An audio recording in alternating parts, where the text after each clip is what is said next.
Hi friend, welcome to this video.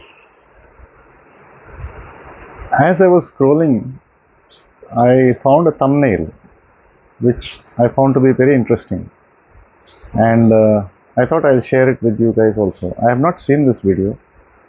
The title of this video is How to Come Out of Frustration, and it's a video of Sadhguru.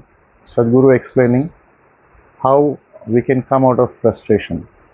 Now, everybody is frustrated with something or the other during some part of our life or the other. So, like everyone, I have also been frustrated sometimes during my life. So, I thought maybe this might be an interesting video to watch, and let's see. Come join me as I watch this video, and then we will discuss it soon after. So, here goes. I can think wild and feel wild and let myself go where I want. I'm just conscious of every thought and emotion. Yeah, that's true.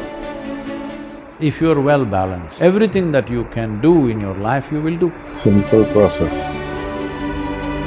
You can download this process if you do it just before going to bed. It's a simple way of creating little distance. If I start my day in the right way, if I take care of my body, if I have the right conversations, then I feel more conditioned to handle anything else that happens. What do you do?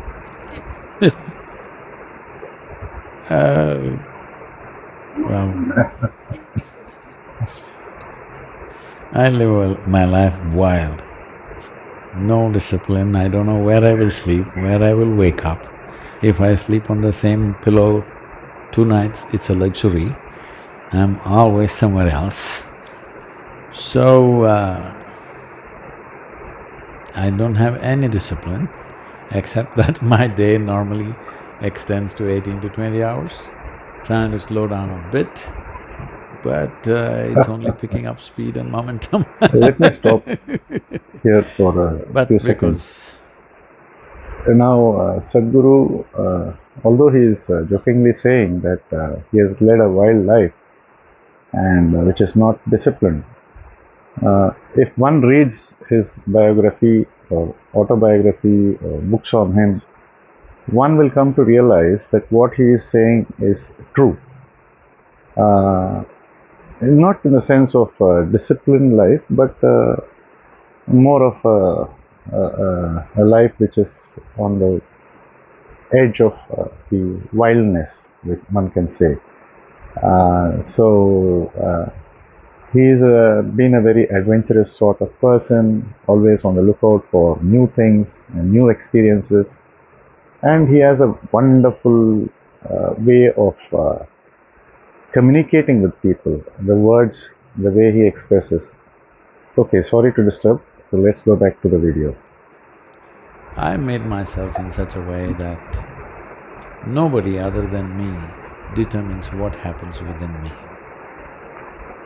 So nobody can frustrate me, nobody can make me unhappy or angry. So I have no issue if they wake me up at 2 a.m. in the morning and ask me something, I have no issue. The Total most important control. thing is, first of all, I made up my mind very early.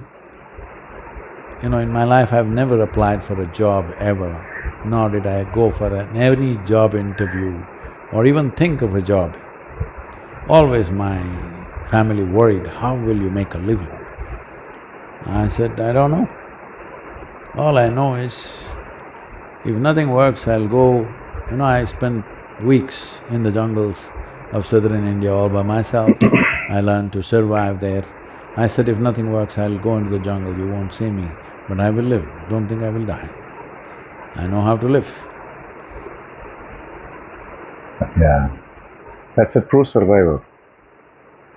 And the way he says that he has never applied for any job, I mean, he is such a person that he is not… we cannot box him into the conventional way of living, I guess. I mean, that's the way he is, his nature. Let's get back to the video. So, I don't see activity and people and challenges and impediments as anything that fundamentally disturbs me in any way. It's just that some things will make your work better, some things will impede things. So in that context I'm looking, that's all. I'm never looking at any activity or any person as somebody who can make my life or break my life, because I've taken that and kept it in my hands, absolutely. Or in other words, I'm just conscious of every thought and emotion that happens within me, so I can think wild and feel wild and let myself go where I want, because it's only happening according to the way I want it. I think this is something you must do, as Just I a said second. earlier. This is a classic example of holding the reins and driving your own chariot. I mean, if one can use such an analogy, he says that he is in control of his body, his emotions, his thoughts.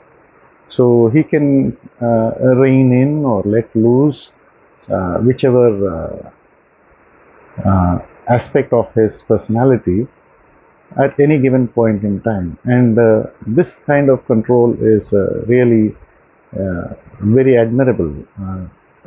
As and when one gets into the spiritual path, or one is able to have a sense of oneself, one gets to know oneself, one's own personality, when one starts analyzing, these kind of things slowly come into the picture, and one is able to control to a certain extent. One starts getting control over certain aspects of one's personality.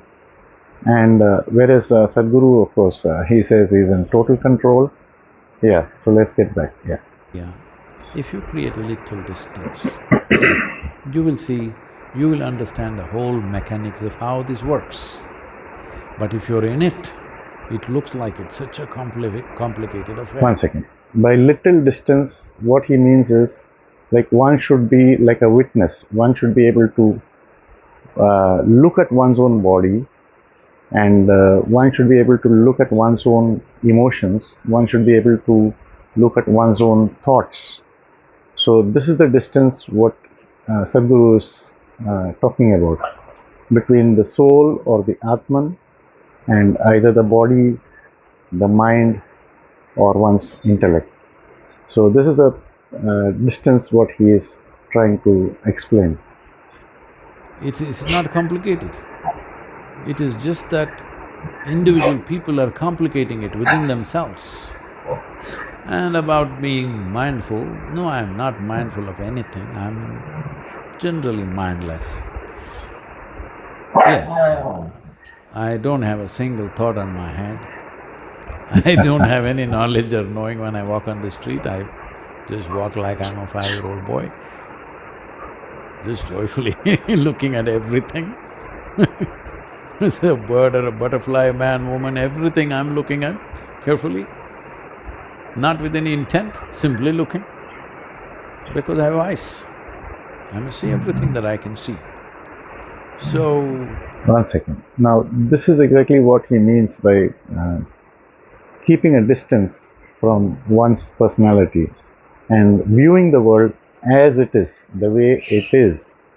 And he explains it so beautifully, like a small child. He is looking at the world, or he is viewing the world and absorbing the experiences, just like a small child would, not taking incidents or happenings into one's own understanding at that moment, but just observing the world around oneself.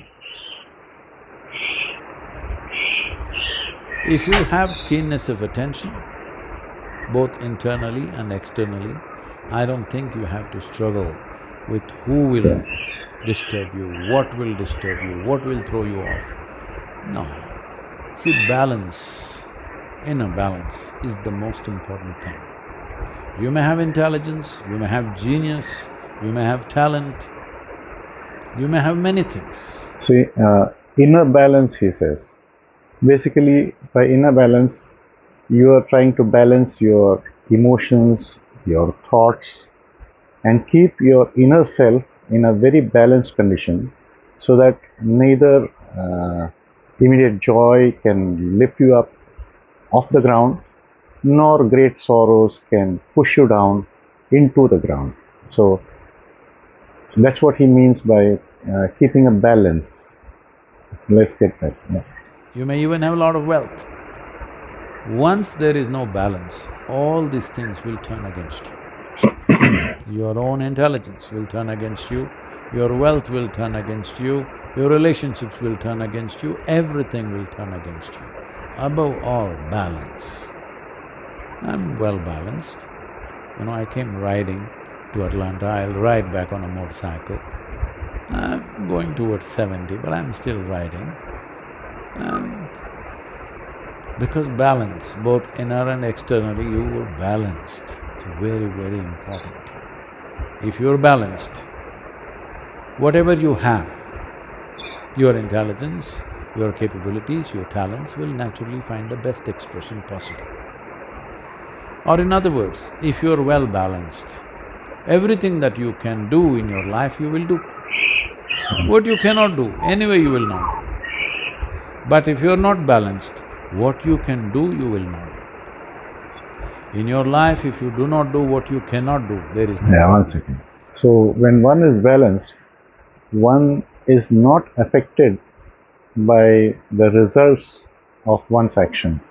So one is simply acting out whatever one has to do as part of one's duty or one's responsibilities.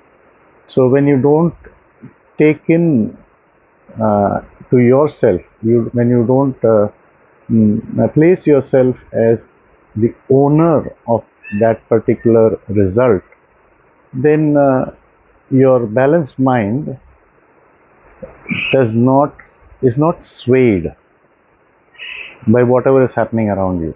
That's what he is trying to explain. If you do not do what you can do, you're a disaster.